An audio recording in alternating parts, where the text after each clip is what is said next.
오늘은 성령 강림 후 제15번째 주일이며 교회 연합주일입니다.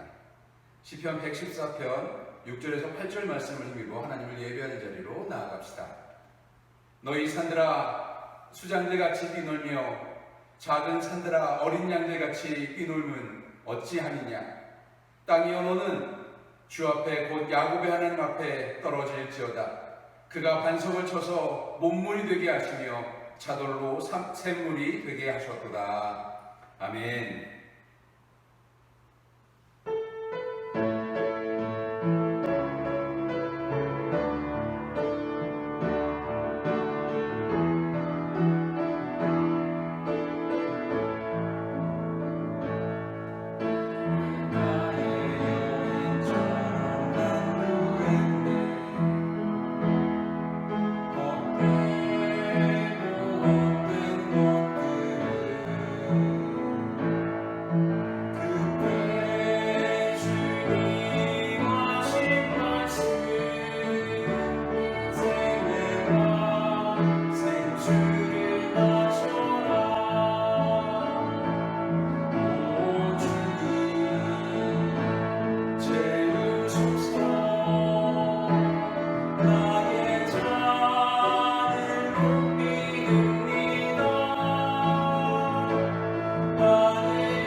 전능하사 천지를 만드신 하나님 아버지를 내가 믿사오며 그 외아들 우리 주 예수 그리스도를 믿사오니 이는 성령으로 잉태하사 동정녀 마리아에게 나시고 본디오 빌라도에게 고난을 받으사 십자가에 못 박혀 죽으시고 장사한 지 사흘 만에 죽은 자 가운데서 다시 살아나시며 하늘에 오르사 전능하신 하나님 편에 앉아 계시다가 저리로서 산자와 죽은 자를 심판하러 오시리라. 성령을 믿사오며 거룩한 공예와 성도가 서로 교통하는 것과 죄를 사하여 주시는 것과 몸이 다시 사는 것과 영원히 사는 것을 믿사옵나이다. 아멘. 교동문 45번 시편 103편입니다. 교동문 45번 시편 103편 함께 교독하도록 하겠습니다. 내 영혼아 여호와를 송축하라. 내 속에 있는 것들아 다 그의 거룩한 이름을 송축하라. 내 영혼아 여호와를 송축하며 그의 모든 은택을 잊지 말지어다. 그가 내 모든 죄악을 사하시며 내 모든 병을 고치시며 내 생명을 파멸해서 속량하시고 인자와 긍휼로 관을 씌우시며 좋은 것으로 내 소원을 만족하게 하사 내 청춘을 독수리같이 새롭게 하시느니라. 여호와는 긍휼이 많으시고 은혜로우시며 노하기를 더디하시고 인자하심이 풍부하시도다. 자주 경책하지 아니하시며 노를 영원히 품지 아니하시리로다. 우리의 죄를 따라 우리를 처벌하지 아니하시며 우리의 죄악을 따라 우리에게 그대로 갚지 아니하셨으니 이는 하늘이 땅에서 높음같이 그를 경외하는 자에게 그의 인자하심이 크심이로다. 동이 서에서 먼 것 같이 우리의 죄가를 우리에게서 멀리 옮기셨으며 아버지가 자식을 긍휼히 여긴같이 여호와께서는 자기를 경외하는 자를 긍휼히 여기시나니 이는 그가 우리의 체질을 아시며 우리가 단지 먼지뿐임을 기억하심이로다. 아멘.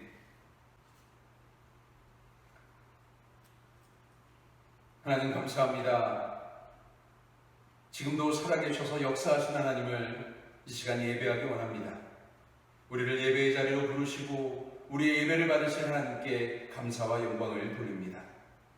하나님, 오늘은 기독교 교육진흥주일입니다. 교회를 통해 양육되는 청년, 청소년, 어린이들이 우리 교회의 미래고 희망임을 주님 앞에 고백합니다. 우리 신앙 공동체가 하나의 지식을 가르치는 것이 아니라 삶으로 복음의 정신을 가르치게 하시고 교회 일꾼을 기르기보다는 참된 그리스도의 제자를 키워내는 교회가 되기를 소망합니다.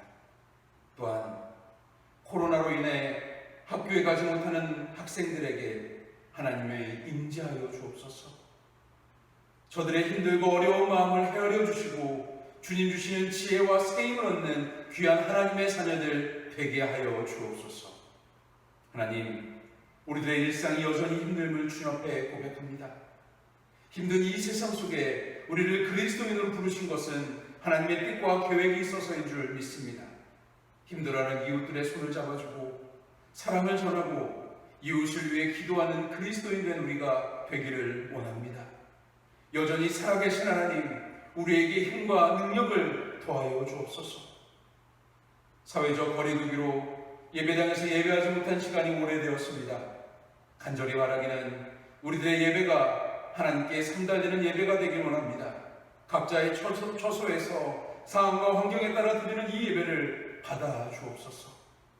또한 사회적 거리두기 속에 서로를 향한 기도를 하게 하시고 또 우리가 중보하며 기도하는 그 기도에 주님께서 귀 기울여 주옵소서. 경제적으로 힘든 이들에게 채우심의 은혜를 더하시고 외롭고 힘든 이들과 함께하여 주옵시고 또한 낙심하고 지친 이들에게 새 힘을 더하여 주옵소서. 어디로 갈지 갈 바를 알지 못하는 이들에게는 주님 그들과 함께 걸어 주옵소서. 하나님, 은혜를 더하여 주옵소서. 우리와 함께하여 주옵소서. 우리 아름다운 가족들이 이 예배를 통해 하나님의 뜻과 하나님이 주시는 지혜를 가지고 이 한 주를 살아가기 원합니다. 임마누엘의 하나님, 우리와 함께하여 주옵소서. 오늘 예배를 받으실 주님을 찬양하며 이 힘든 시기 우리를 위해 지금도 중보하시는 예수님의 이름으로 간절히 기도합니다. 아멘.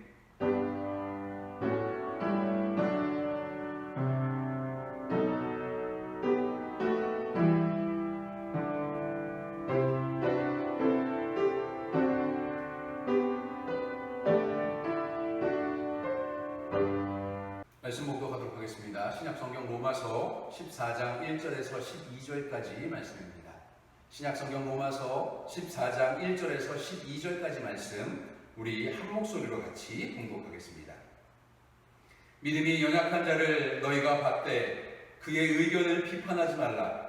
어떤 사람은 모든 것을 먹을 만한 믿음이 있고 믿음이 연약한 자는 채소만 먹느니라.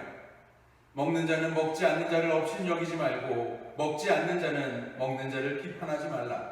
이는 하나님이 그를 받으셨습니다. 남의 하인을 비판하는 너는 누구냐? 그가 서 있는 것이나 넘어지는 것이 자기 주인에게 있음에 그가 세움을 받으리니 이는 그를 세우시는 권능이 주께 있습니다. 어떤 사람은 이 날을 전날보다 낮게 여기고 어떤 사람은 모든 날을 같게 여기나니 각각 자기 마음으로 확정할지니라. 나를 중히 여기는 자도 주를 위하여 중히 여기고 먹는 자도 주를 위하여 먹으니 이는 하나님께 감사하며 먹지 않는 자도 주를 위하여 먹지 아니하며 하나님께 감사하느니라. 우리 중에 누구든지 자기를 위하여 사는 자가 없고 자기를 위하여 죽는 자도 없도다. 우리가 살아도 주를 위하여 살고 죽어도 주를 위하여 죽나니 그러므로 사나 죽으나 우리가 주의 것이로다. 이를 위하여 그리스도께서 죽었다가 다시 살아나셨으니 곧 죽은 자와 산 자의 주가 되려 하심이라. 내가 어찌하여 내 형제를 비판하느냐? 어찌하여 내 형제를 업신 여기느냐? 우리가 다 하나님의 심판대 앞에 서리라. 기록되었을 때 주께서 이르시되 내가 살았노니 모든 무릎이 내게 꿇을 것이요 모든 혀가 하나님께 자백하리라 하였느니라. 이러므로 우리 각 사람이 자기 일을 하나님께 직고하리라. 이는 하나님의 말씀입니다. 아멘.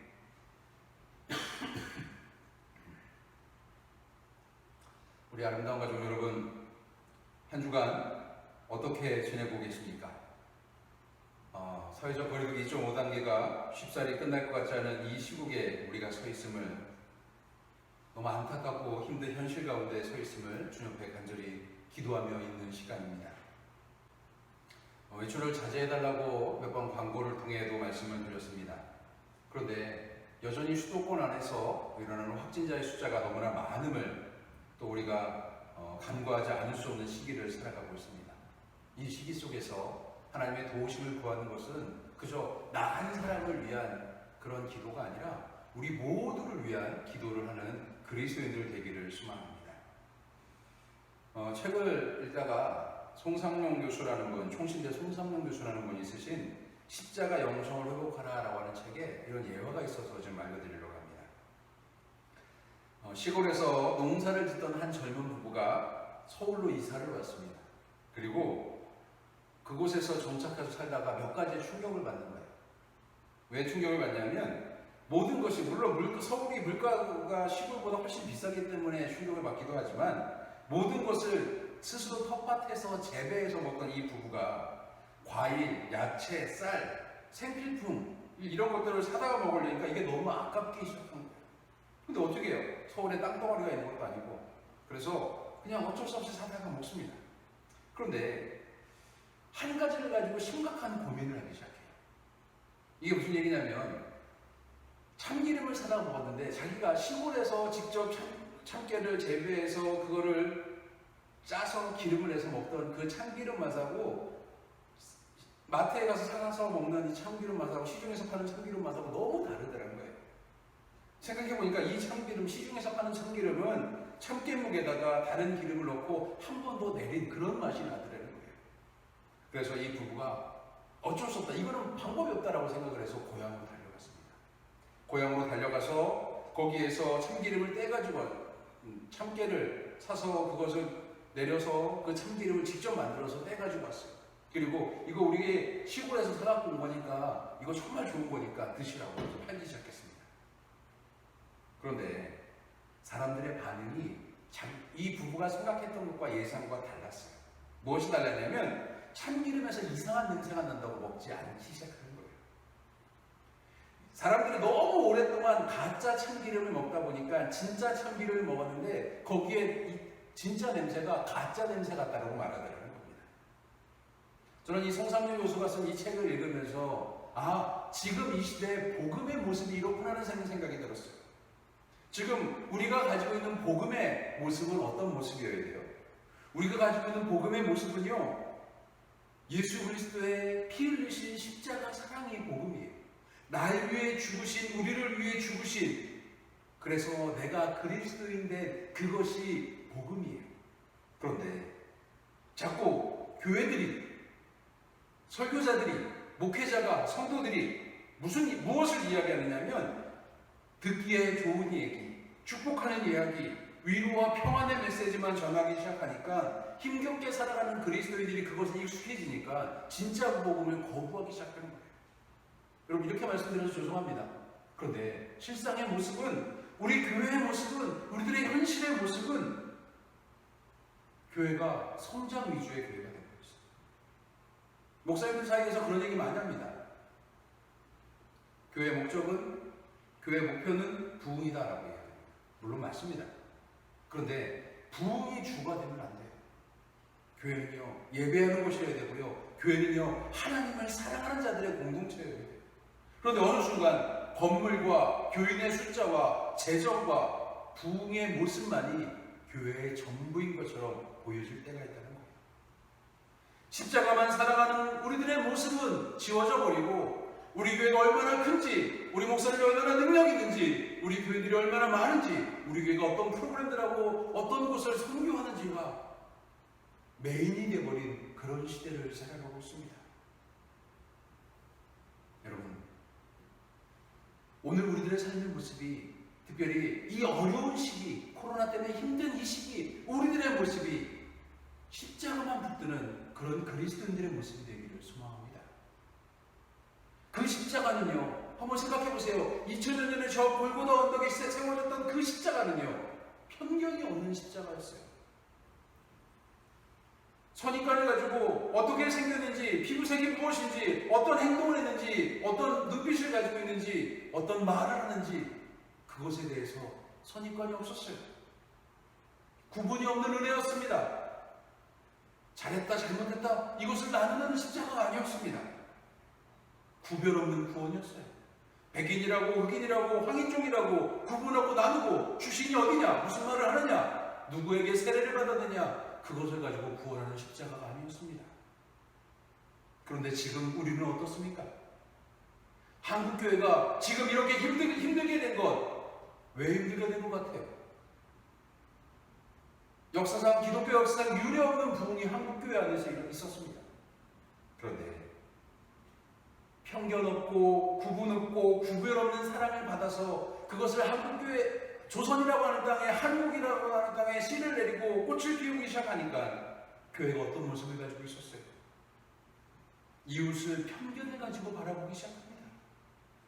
너와 나를 구분짓기 시작해요. 우리는 교회 다니는 사람이고 너는 교회 안 다니는 사람이니까 하면서 이웃을 밀어내기 시작했습니다. 믿음이 있고 없고를 가지고 교회 안에서도 성도들 가운데도 구별이 짓기 시작했습니다.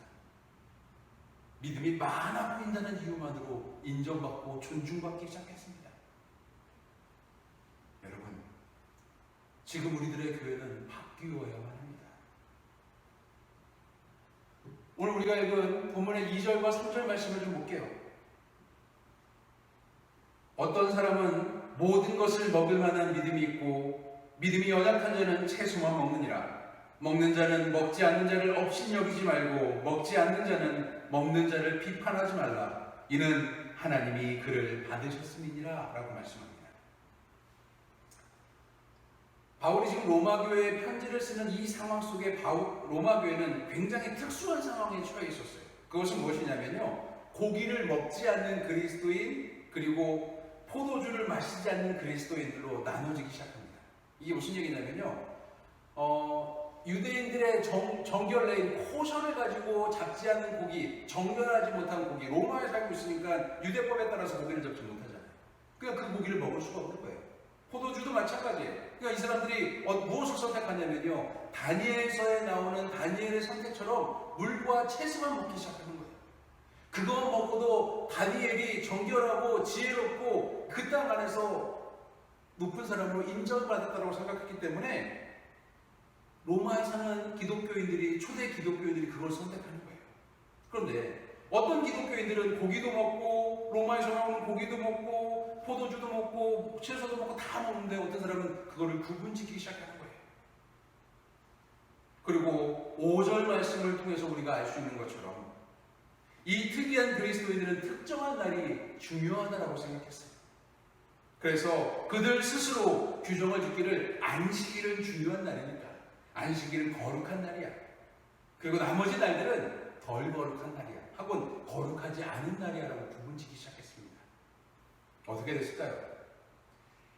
평일날에는 아무렇게나 행동하다가 안식일만 거룩한 척 하는 사람들도 생기기 시작하는 겁니다.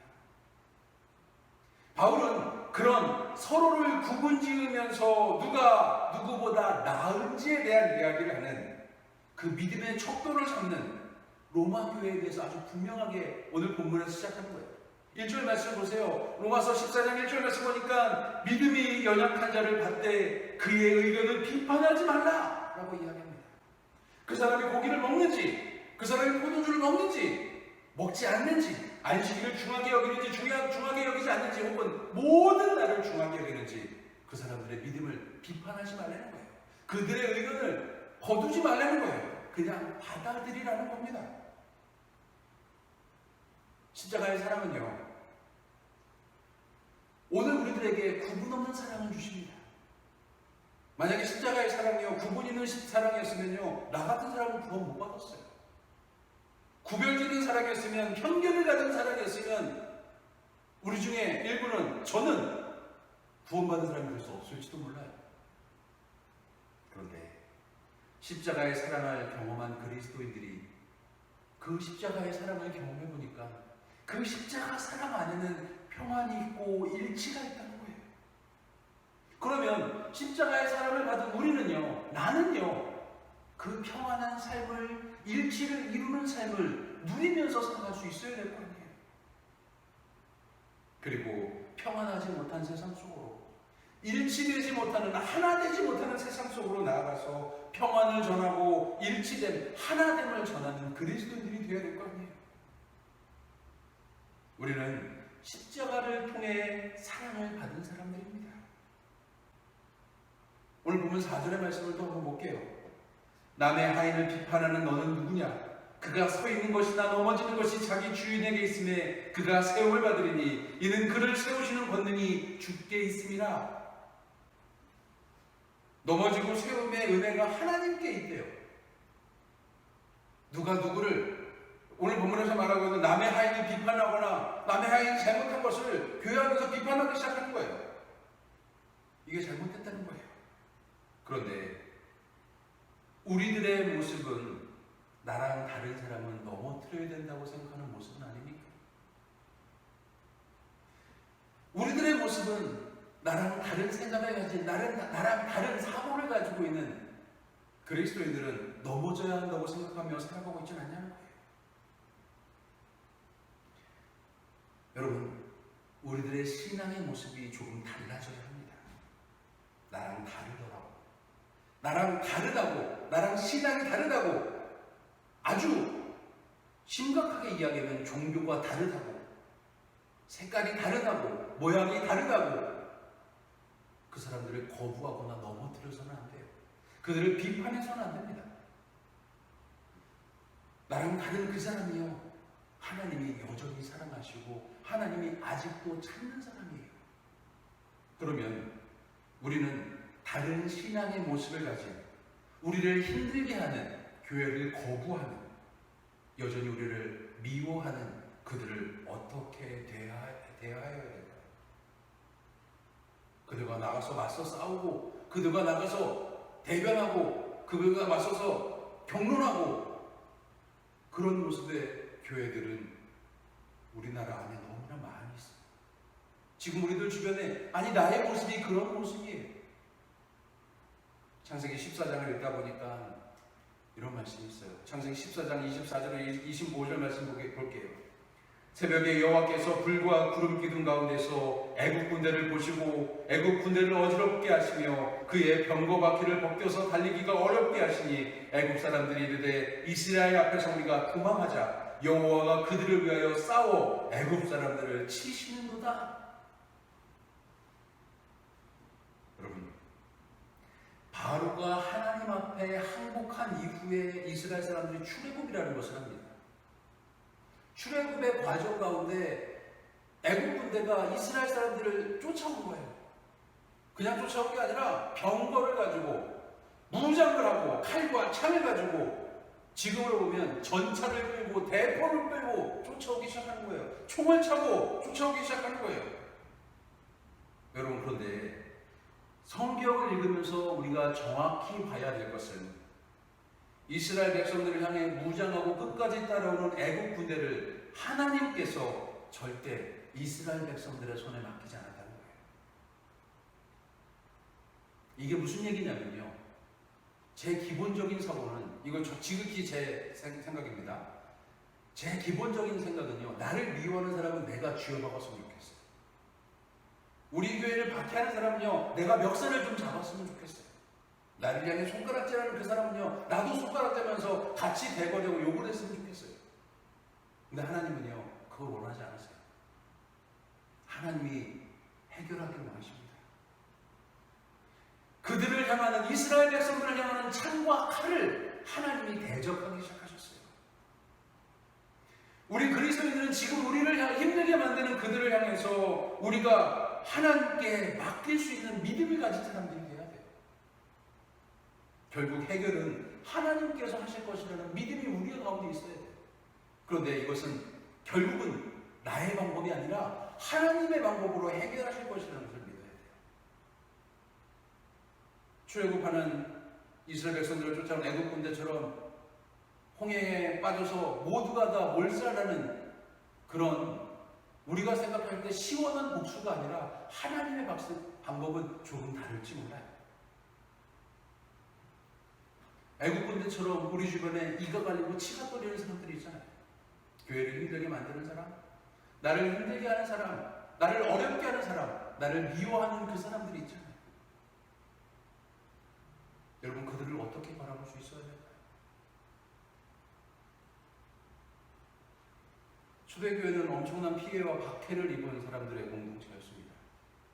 예수 믿는다는 이유만으로 끌려가서 죽임을 당했어요. 경기장 안에 며칠 동안 굶주린 사자들과 함께 집어넣어서 그 사자들이 그 예수 믿는 사람들을 핥히고 물어뜯고 하는 것을 보면서 즐겼어요. 그리고 그들의 시체는 철사로 혹은 나뭇가지를 묶어서 기름이 나오게 해서 그것을 황제의 궁으로 가는 길에 가로등을 만드는 아주 심각하게 박해를 당하는 사람들의 공동체가 초대교회였습니다. 그러니까 초대교회 사람들이 어떻게 했어요? 숨어서 지하로 들어가기 시작합니다. 여러분, 그런데 AD 1세기 예수님이 십자가에 달려 죽으시고 부활하시고 하늘로 승천하신 이후에 초대교회가 로마 안에서 막 팽창하고 있을 때 초대교회만큼이나 팽창했던 모습이 있어요. 사도행전 이것을 어떻게 표현하냐면요, 그리스도인은 전염병 같은 존재라고 이야기해요. 이 얘기가 무슨 얘기냐면요, 그 얘기의 배경을 들여다보니까 초대교회 교인들, 기독교인들, 그리스도인들의 공동체가 막 팽창을 하는데 한쪽에서는 천연두가 막 팽창을 하는 거예요.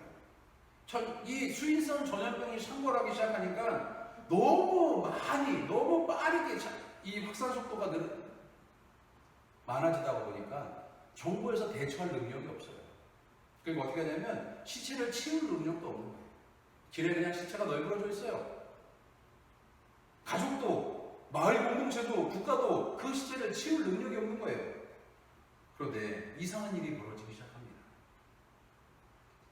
하룻밤 자고 일어났더니 어젯밤에 이 길에서 죽어있던 시체가 보이지 않는 거예요. 그 다음날 아침에 일어나 보니까 여기에 쓰러져 있는 사람의 시체가 보이지 않는 거예요. 소문이 나기 시작합니다. 누군가 와서 밤에 수레를 가지고 그 사람들을 실어가더라. 그래서 지켜봤습니다. 정부에서 마을 공동체에서 지켜봤어요. 그랬더니 초대교회 교인들이, 기독교인들이 숨어 있다가 저녁이 되면 그 죽어가는 사람, 자기랑 생명부지에 그 사람을 데려다가 그 사람들을 장례를 치러주는 거예요. 박해받아서 지하로 숨어있던 초대교회 교인들이 밤마다 나와서 수레로 동네 사람들의 시체를 실어다가 장례를 치러주기 시작하는 겁니다. 이것을 바라보고 있던 로마 사람들이, 이교도들이 엄청나게 큰 충격을 받아요. 박해받고 아파하는 저들이, 숨어있는 저들이 전염병으로 죽은 사람들을 고치기 시작하는 거예요. 그들을 장례를 치러주기 시작하는 거예요. 그들의 상처를 싸매기 시작하는 거예요. 여러분, 복음은요, 그런 곳에서 역사하는 거예요. 고난 가운데 그 고난을 나 혼자 겪는 고난이라고, 나만 힘들다라고 하나님께 울부짖고 애걸복걸 하는 그런 게 신앙이 아니라, 그게 복음이 아니라, 나도 힘들지만, 나도 어렵지만, 나도 그 흑사병에, 천연두에, 그 수인성 전염병에 나도 걸려서 죽을 것 같은데 거기에 가서 그 사람의 시체를 가지고 오는 거예요. 그리고 그 사람을 묻어주는 거예요. 고난 가운데 있는 사람, 고난을 겪어본 사람들은요, 비슷한 아픔을 가진 사람들을 외면하지 못해요. 제가 군대에 있었는데, 저는 군대에서 신병교육대에 있었습니다. 그걸 알고 계시겠지만, 근데 제가 신병교육대 조교로 있을 때는 훈련병들 퇴소식에 부모님들이 왔어요. 그리고 성적이 우수한 훈련병들은 휴가도 나가고 외박도 나가고 그랬어요. 근데 2등병들은, 제가 2등병이었을 때 있었던 일인데, 2등병들은 뭘 하냐면요, 가장 멋진 전투복을 입고 조교 헬멧을 쓰고 이것저것 치렁치렁 다 달고 이렇게 딱 하고 위병소에서부터 그 행사장까지 가는 길에 이러고 서 있는 거예요. 움직이지도 않고 이러고 서 있는 거예요. 행사가 끝날 때까지. 그런데 그렇게 서 있었는데 한 어머니가 오더니 주머니에서 뭘 이렇게 막 제 옆에서 뭘 꺼내요. 쳐다볼 수가 없으니까 그냥 있나 보다 그 생각하고 있었는데, 이렇게 막 뭘 꺼내더니 제 주머니에다가 뭔가를 이렇게 쑥 집어넣고 막 가요. 이렇게 쳐다봤더니 아우, 땀 흘리시는 게 너무 힘들어 보이셔가지고요. 제 아들도 뚱뚱하거든요. 자기 아들이 땀 흘리는 게 힘들어 보니까 거기 서 있는 조교가, 뚱뚱한 조교가 땀 흘리는 게 힘들어 보일까봐, 그 사람이 힘들까봐 자기 아들이 생각나서 그 아들 같은 그 군인의 주머니에 10,000원짜리 한 장 넣어주고 하는 거예요. 지난 주간에 한 TV 프로그램에서 중학교 때 백혈병에 걸렸던 한 사람이 고등학교 때 공부를 열심히 해서 서울대 의대에 간 이야기를 하는 것을 봤습니다. 근데 이 학생의 꿈이 무엇이냐면 혈액내과 전문의가 돼서 자기처럼 백혈병으로 힘들어하는 사람들을 고쳐주고 싶다라는 꿈을 꾸기 시작하는 거예요. 여러분, 모두가 힘든 시기죠. 코로나 때문에. 기독교인이라고 말하는 것도 힘든 시기를 살아가고 있습니다. 비슷한 아픔을 가진 사람은, 고난을 경험한 사람은요, 비슷한 아픔을 겪고 있는 사람을 외면하지 못해요. 지금 한국교회가 엄청나게 힘든 시기를 살아가고 있잖아요. 인터넷을 뒤져보면요, 하루에도 수십 번씩 기독교를 욕하는, 교회를 욕하는, 목사와 성도들을 욕하는 이야기들이 수도 없이 올라와요. 그런데 우리는요, 이 아픔을 그냥 넘어가서는 안 돼요. 한국 교회만의 아픔을 살피는 것이 아니라 아픈 이 마음을 가지고, 상처받은 이 마음을 가지고 우리에게 허락된, 아직도 하나님을 거부하는, 복음을 거부하는 그 사람들을 볼 수 있어야 돼요. 왜 이 아픔이 우리들에게 허락됐는지를 좀 생각해 봐야 돼요. 그동안 십자가의 사랑을 받은 우리 한국교회는요, 편견을 가지고 살아갔어요. 교회 나오는 사람들만 사랑받는 사람이라고 생각했어요. 우리 교회만, 우리 교인만 축복받은 사람이라고 생각했어요. 믿음, 봉사, 헌신의 이유로 신앙의 크기를 재고 그 크기에 따라서 상급을 다르게 하는 그런 교회 모습을 지니고 있었어요. 구분지었던 교회 모습이 너무나 많았어요. 너희들은 감리교회니까 이단 같으니까, 너희들은 성결교회니까, 너희들은 장로교회니까, 너희들은 침례교회니까, 그러면서 구분짓고 교회들끼리 다투기 시작했어요. 하나님은 그동안 우리가 힘들게 했던 그들을, 우리가 힘들게 했던 그 모습을 받아들이라고 하는 거예요. 어떤 교회는요, 엄청나게 교회가 부흥하니까 동네에서 제일 큰 땅을 사가지고 그걸 주차장으로 썼어요. 그런데 그 동네 가서 보니까, 회의가 있어서 그 동네 가서 보니까 그 동네 사람들 뭐라고 그러냐면요, 저 교회는 빨리 망해야 된대. 왜 그러냐 그랬더니, 저 교회는 저렇게 큰 주차장 주일날 한번 딱 쓰면서 평일날 열어주지도 않는다는 거예요.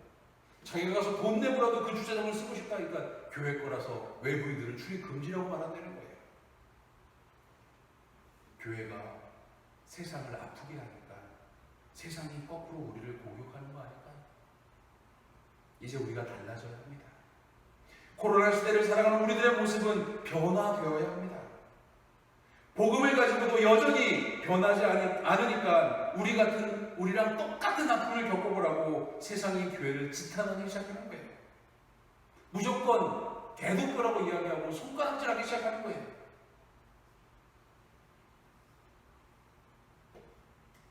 마태복음 18장 32절에서 33절까지 말씀을 볼게요.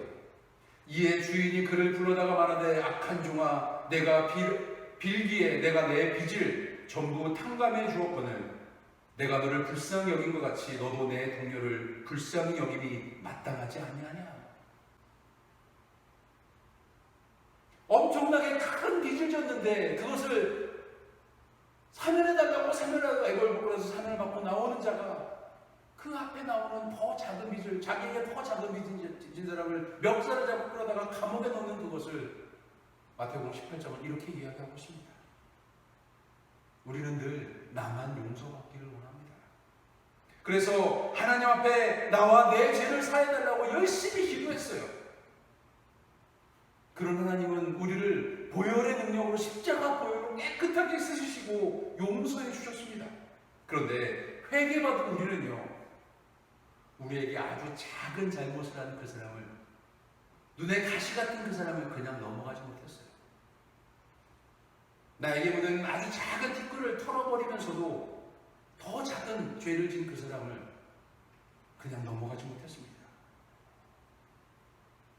이제 우리는 새롭고 새로운 모습으로 세상에 서야 합니다.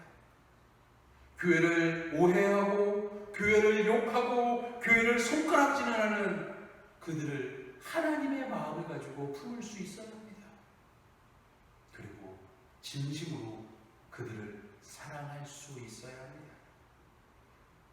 왜? 그들에게도 복음이 필요합니다. 그들에게도 하나님이 필요합니다. 그들을 위해 기도하는 모습이 우리의 본분입니다. 그들에게 다가가 그들의 손을 잡아주고 사랑한다라고 고백하는 것이 우리의 본분입니다. 그리스도인으로 살아가는 것, 그것은 이 땅에서 예수 천국 불신 지옥만 외치는 것이 아니라 내 이웃의 눈을 맞추고 그들의 손을 붙잡고 그들을 끌어안으면서 여전히 주님이 당신을 사랑한다고, 하나님이 당신을 기다리고 있다라고 말해주시는 사람들이 그리스도인이어야 합니다. 그래서 언제 어디서나 내가 그리스도인이라고 하는 사실을 잊지 말아야 합니다. 오늘 본문 8절을 보면 아주 유명한 말씀이죠. 우리가 살아도 주를 위하여 살고 죽어도 주를 위하여 죽나니 그러므로 사나 죽으나 우리가 주의 것이로다 라고 말씀합니다. 살아도 주를 위해 죽어도 주를 위해 사는 것은 결국 지금 내가 주님의 것이라는 것을 고백하는 것입니다. 예수께서 나를 위해 죽으시고 부활하시고 나를 용서하시고 끝까지 참아주시고 사랑하셨기 때문입니다. 오늘의 삶을 주님의 것으로 살아가십시오. 사나 죽으나 주님의 것이 되는 것, 그것은 순교를 각오한 숭고한 신앙만을 이야기하는 것이 아닙니다. 나를 거부한 사람들, 나를 무시하는 사람들, 교회를 거부하는 사람들, 하나님을 무시하는 사람들, 복음을 거절하는 그들을 품고 받아들이고 그들을 비판하지 않고 끌어안을 수 있는 사람들이 되어야 됩니다. 오늘 보면 10절 말씀을 보면 내가 어찌하여 내 형제를 비판하느냐, 어찌하여 내 형제를 업신여기느냐, 우리가 다 하나님의 심판대 앞에 서리라라고 말씀합니다. 여러분, 저는 이 본문을 읽으면서 마음에 무언가 쿵 하고 와서 부딪히는 것 같았어요. 그동안 내가 비판했던 사람들, 내가 업신여긴 사람들, 내가 미워했던 사람들이 떠오르기 시작했습니다.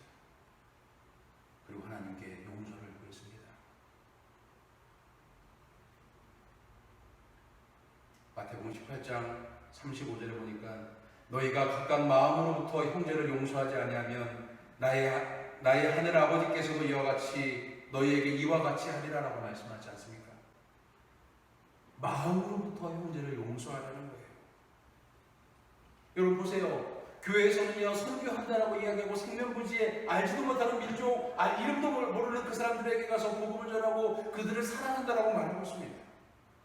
그런데 결국 내 형제, 내 이웃, 내 부모, 내 자녀, 나와 만나는 매일 부딪히는 그 사람들을 용서하지도 못하고 사랑하지도 못하고 살아가는 나의 모습을 주님이 뭐라고 하실까요? 우리는 그리스도인이어야 합니다. 우리는 그리스도인이어야만 합니다. 우리는 언제 어디서나 그리스도인이어야만 합니다. 그래서 우리는 지금 나와 가장 가까이 있는 사람을 용서하고 사랑할 수 있어야만 합니다. 또 나와 상관없는 그 사람들, 교회를 박해하는 저들을, 한국교회를 힘들게 하는 저들을, 예수를 거부하고 복음을 거절하는 저들을 품고 기도하는 사람들이 우리여야만 합니다. 왜 그렇게 힘든 일을 우리에게만 시키냐고요? 아니요. 주님이 우리와 함께하기 원하십니다. 우리가 그들을 품고, 우리가 이웃을 품고 내 형제를 용서하고 진심으로 그들을 사랑할 때 주님이 나와 함께하기 원하신다는 거예요. 하나님이 우리에게 보여주신 십자가 사랑이 그것이고 영원히 나를 떠나지도 않고 나를 지키겠다고 하는 사랑의 은혜가 바로 그것입니다. 우리 아름다운 가족들 모두가 그 사랑과 은혜를 가지고 이 한 주를 살아가시기를 주님으로 간절히 축원합니다. 하나님 감사합니다. 언제 어디서나 우리가 그리스도인이기를 원합니다. 나와 상관없지만 교회를 박해하고 교회를 거부하고 복음을 거절하는 자들을 품고 기도하는 그리스도인이기를 원합니다. 내 가족, 내 형제, 내 이웃을 진심으로 사랑하는 성도 되기 원합니다. 주님, 우리와 함께하여 주옵소서. 우리에게 지혜를 더하시고 우리를 붙들어 주시옵소서. 이 한 주 그리스도인으로 살아가는 우리 모두 되게 하여 주옵소서. 예수님의 이름으로 간절히 기도드렸습니다. 아멘. 우리 찬송가 545장 함께 찬송하겠습니다.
하나님, 오늘 예배를 통해 새로운 삶을 다짐하게 하시니 감사합니다.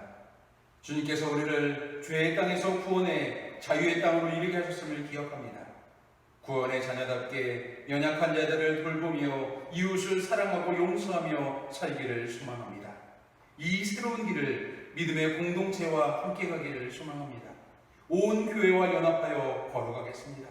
주님, 이 시간 주님께서 허락하신 우리들에게 귀한 은혜와 구원에 감사하는 마음을 담아 주님께 예물을 드립니다. 예물을 드린 것 같이 우리의 일상도 주님께 기쁘게 드리기 원합니다. 어떤 시련 속에도 주님과 함께하며 기쁨을 잃지 않고 살아가게 하시고 이 한 주도 주님과 동행하는 그리스도인 되게 하여 주옵소서. 우리의 예물을 기뻐 연락하시기를 소망하며 예수님의 이름으로 간절히 기도드렸습니다. 아멘.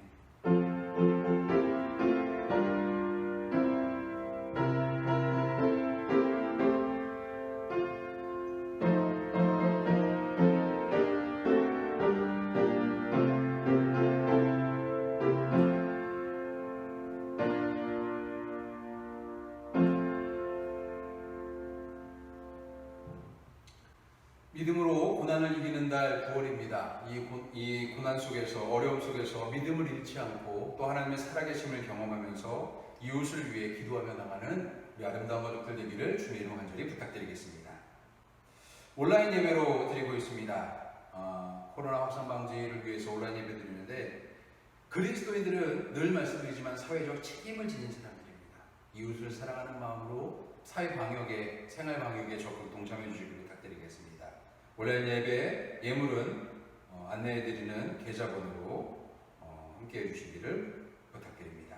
사회적 거리두기 2.5단계 아마 수도권에서 숫자가 확 줄지 않는 한 이게 해제되기는 쉽지 않을 것 같습니다. 사회적 책임을 지닌 그리스도인으로 이 한 주도 좀 외출을 자제하면서 이웃을 사랑하는 마음으로 살아가시기를 부탁드리겠습니다. 칭찬과 기도 릴레이라는 걸 좀 해보려고 합니다. 무슨 얘기냐면요, 예배하거나 교제할 수 없어서 마음 아픈 우리 아름다운 가족들이 온라인으로 좀 칭찬하고 교제했으면 좋겠어요. 오늘부터 하루에 한 명 정도, 친하든 친하지 않든 상관없이 우리 교회 많지 않기 때문에 문자를 보내는 거예요. 집사님, 권사님, 장로님, 오늘 하루 축복합니다. 늘 보고 싶습니다. 건강하십시오. 뭐 이 정도 문자를 하루 보내면 그걸 받은 분이 또 다른 분한테 보내십니다. 누가 시작해도 되고 누가 연결돼도 상관없습니다.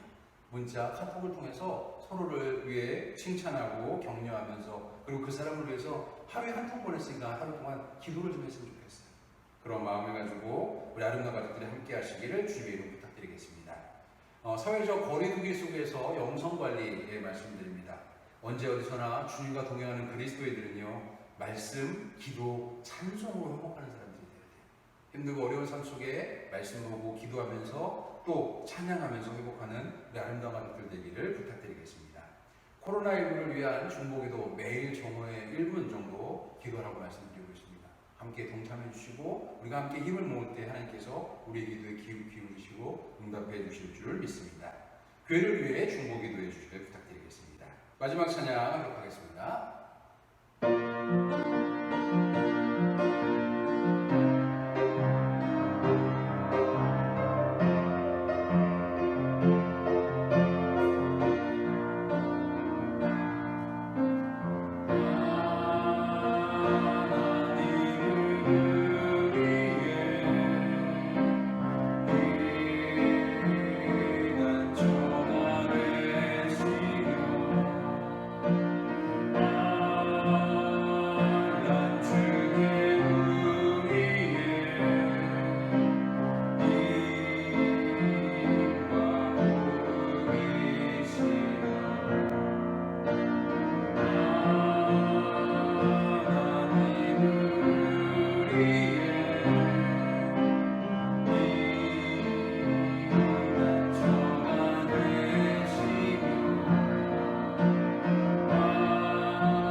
이제는 이 어려운 시기에 우리에게 평안과 자유를 주시는 아버지 하나님의 사랑하심과 우리에게 사랑과 용서의 길을 일러주신 그리스도의 크신 은혜와 서로를 돌봄을 통해 완전히 이르게 하시는 성령의 동행하심이 그릇된 옛 모습을 벗어버리고 주님 안에서 새로운 삶을 살기로 다짐하고 세상으로 나가는 우리 아름다운 가족들 위해 이제부터 영원토록 함께 하시기를 간절히 축원하옵나이다. 아멘.